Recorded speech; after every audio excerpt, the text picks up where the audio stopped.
Olha, o Thanos, ele é mais do que um vilão, né? Ele é um verdadeiro quebra-cabeça psicológico. Há anos que todo mundo discute qual é a real personalidade dele. Hoje, a gente vai usar as ferramentas da psicologia não para julgar, mas para entender de vez. Vamos mergulhar na mente do Titã Louco e dar finalmente um diagnóstico. E é aqui que o debate pega fogo. O Thanos é um ENTJ, o arquiteto, aquele gênio visionário mais na dele, ou ele é um ENTJ, o comandante, aquele líder implacável que faz acontecer? A resposta, gente, não está no que ele fez, mas em como a cabeça dele funciona. E é exatamente aí que a gente vai investigar. Beleza, vamos começar a cavar. A primeira pista está logo aqui, na filosofia central dele. Ele não se enxerga como um vilão, um conquistador. Ele se vê como um corretor, alguém que está ali para arrumar a bagunça do cosmos. Essa frase sozinha já entrega o motor do pensamento dele. Para resolver esse mistério, a gente precisa primeiro entender uma coisinha chamada funções cognitivas. Pensa nelas como se fossem as ferramentas mentais que todo mundo usa. A grande questão não é quais ferramentas o Thanos tem, mas sim em qual ordem ele prefere usar cada uma delas. E aqui está o nosso mapa do crime, por assim dizer. Como dá para ver, tanto o NTJ quanto o INTJ usam exatamente as mesmas 4 ferramentas. A diferença crucial está na hierarquia. Para o comandante, a lógica externa é o capitão do navio. Para o arquiteto, quem comanda é a visão interna. Essa simples troca de comando, isso muda absolutamente tudo. Vamos começar com o capitão do INTJ, a lógica externa, ou T. Sabe o que é isso? É aquele impulso de arrumar o mundo lá fora, de organizar tudo para ter o máximo de eficiência. A pergunta que essa função faz o tempo todo não é "isso faz sentido na teoria?", mas sim "isso funciona na prática?". Logo em seguida, vem o navegador, a visão interna, ou NI. Essa aqui é a função que conecta os pontos, que enxerga o futuro, que pega um monte de ideia solta e transforma num único plano genial. Se o T é o capitão que dá as ordens, o NI é um mapa estelar que mostra o destino final. Ok, ferramentas na mão, vamos para a primeira grande evidência, o jeito que o Thanos pensa e comanda. Isso já aponta, com a clareza absurda, para qual é a função dominante dele. E aqui é que a gente entende o X da questão. Para o Thanos, o universo não tem um dilema moral, tem um problema de planilha. De um lado, recursos limitados. Do outro, uma população que não para de crescer. A solução dele, então, não é uma questão de certo ou errado. É um ajuste sistema. É a lógica externa, na sua forma mais pura e, francamente, mais assustadora. Essa comparação aqui, ela deixa tudo cristalino. O Tony Stark, que usa a lógica interna, quer construir o modelo perfeito, a máquina precisa. Já o Thanos, ele só se importa com uma coisa, o resultado lá no mundo real.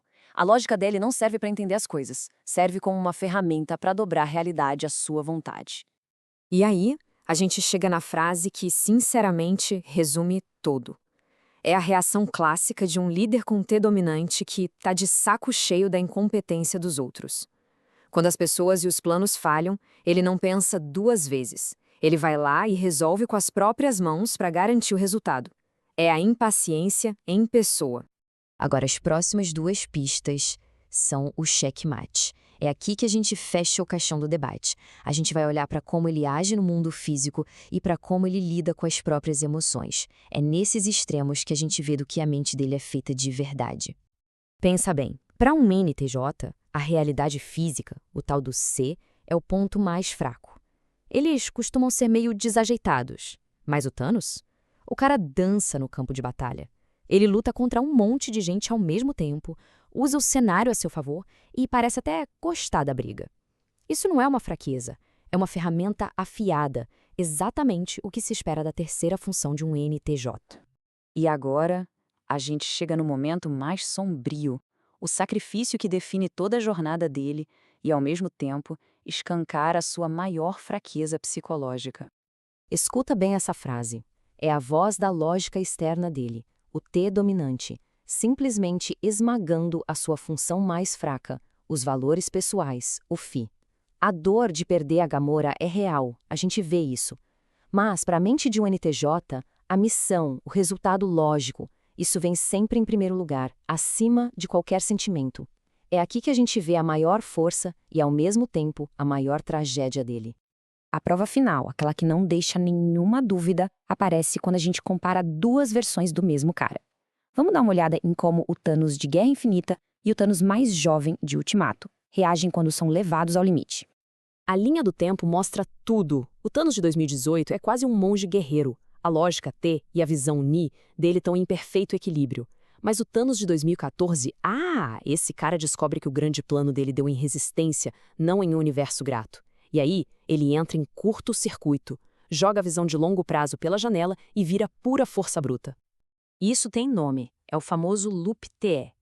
Acontece quando um INTJ, sob estresse, ignora a paciência da sua visão N e fica preso entre a lógica T e a ação física C.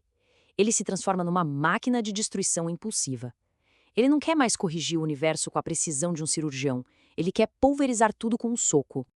Bom, com tudo isso na mesa, não tem mais para onde correr, né? A montanha de evidências aponta para uma única direção. E como o próprio Thanos diria, essa conclusão ela é inevitável.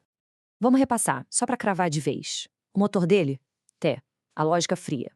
O mapa? Ni. A visão de futuro. A ferramenta de ação? C. A força bruta no mundo real. E o ponto fraco? A ferida? F. Os valores pessoais que ele teve que esmagar para seguir em frente. Tudo se encaixa perfeitamente. No fim das contas, é isso. Thanos não é o arquiteto que fica no escritório desenhando a planta. Ele é o comandante no campo de batalha, que impõe sua vontade na marra. Ele é o exemplo mais assustador do que acontece quando a eficiência se separa por completo da humanidade. E isso tudo deixa a gente com uma pulga atrás da orelha, né? A análise ajuda a gente a entender como a mente do Thanos funciona. Mas a questão filosófica que fica é ainda mais arrepiante.